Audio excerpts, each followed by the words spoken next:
వస్తోందంటే చాలు విద్యుత్ శాఖ ముందస్తు చర్యలు చేపట్టడంలో ఘోరంగా విఫలమవుతోందనే దానికి వరుసగా జరుగుతున్న ఘోర ప్రమాదాలే నిదర్శనం. క్షేత్రస్థాయిలో సరైన పర్యవేక్షణ లోపించడం వల్ల అమాయకులు బలవుతున్నారు. తాజాగా మేడ్చల్ మల్కాజ్గిరి జిల్లా లాల్ బజార్ లో విద్యుద్ఘాతంతో తండ్రి కూతురు మృతి చెందిన ఘటన నగర వాసులను తీవ్ర దిగ్భ్రాంతికి గురిచేసింది. ఈ నెల 9వ తేదీన చాంద్రాయణగుట్టలో ఇదే తీరుగా ఇద్దరు యువకులు విద్యుత్ షాక్ తో మరణించిన సంగతి మరొక ముందే మరో 4 రోజులకే ఈ దారుణం జరగటం విద్యుత్ శాఖ అలసత్వానికి నిలువుటద్దం.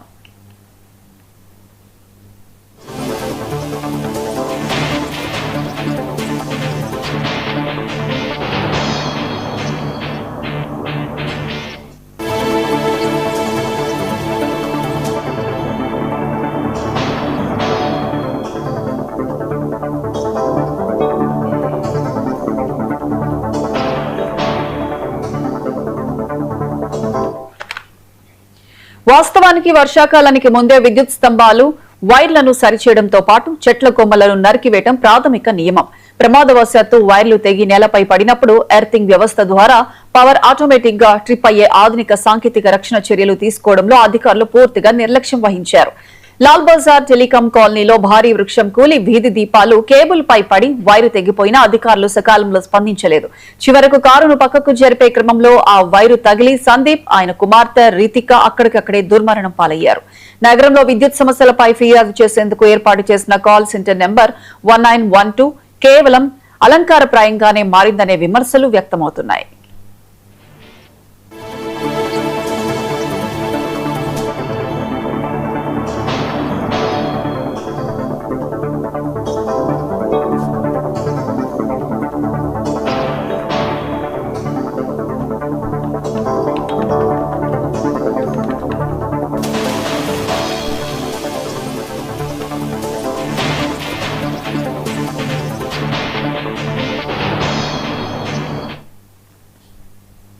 ఈ ఘోర ఉదంతంపై టీజీఎస్పీ డీసీఎల్ సీఎండీ స్పందించిన తీరు మరీ దారుణంగా ఉంది. శాఖాపరమైన లోపాలను కప్పిపుచ్చుకుంటూ మృతులదే తప్పు అన్నట్లుగా ఆయన ప్రకటన విడుదల చేయడం విమర్శలకు తావిస్తోంది. కారుపై చెట్టు విరిగిపడి కరెంటు వైరు తెగినప్పుడు కారును పక్కకు జరిపే క్రమంలో సందీప్ భార్య వైరును పక్కకు తొలగించేందుకు ప్రయత్నించిందని, ఆమెను రక్షించే క్రమంలోనే సందీప్ కుమార్తె రితిక మృతి చెందారని సీఎండీ పేర్కొన్నారు.